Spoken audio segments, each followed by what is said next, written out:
Alors, c'est là un problème.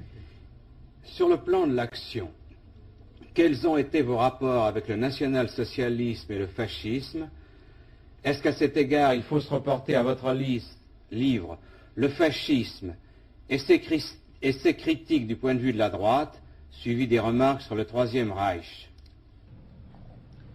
Bon, il faut que je dise d'abord que je n'étais ni fasciste, ni national-socialiste, ni membre d'aucun parti, comme je n'ai pas donné ma voix à aucune élection.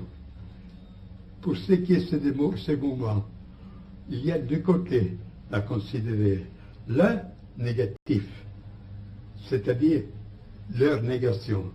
Et je ne pouvais pas être d'accord avec le mouvement qui s'est déclaré contre toute démocratie et tout marxisme. Alors, je pouvais accepter cette position. Pour ce qui concerne les côtés positifs, il y a des côtés valuables, des aspects valuables, des aspects qui ne l'étaient pas. Et ce que je pouvais prouver est la reconstruction de l'autorité de l'État. L'idée de dépasser la lutte des classes avec une formation hiérarchique et corporative, et un certain style militaire et discipliné de la nation, et une certaine tendance anti-bourgeoise. Et tout cela, pour moi, allait bien. Et ce que je n'approuve pas, c'est le côté dictatorial. Chez nous, le mal est à moitié parce que, bien que nominalement, la monarchie existait encore. Au contraire, l'action du national-socialiste a été, dans un certain sens, assez destructrice, parce qu'il a nié, en grande partie, ces traditions qui existaient même après la Première Guerre mondiale.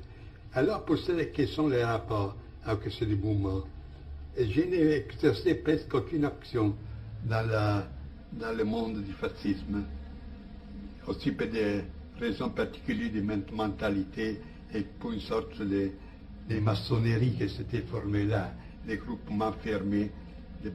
Pendant que j'exerçais une certaine action en Allemagne, mais justement dans ce milieu qui n'était pas justement national-socialiste, mais qui était conservateur aristocratique.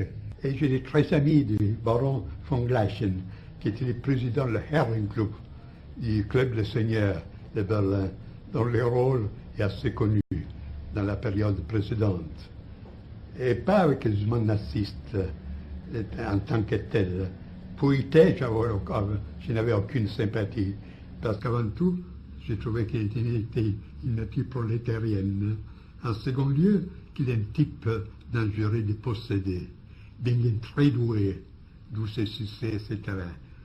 Et pour ce qui est de la SS, le discours est un peu différent, parce que d'habitude, on connaît de la SS seulement les aspects les plus fâcheux, camps de concentration, tout cela, Gestapo, etc.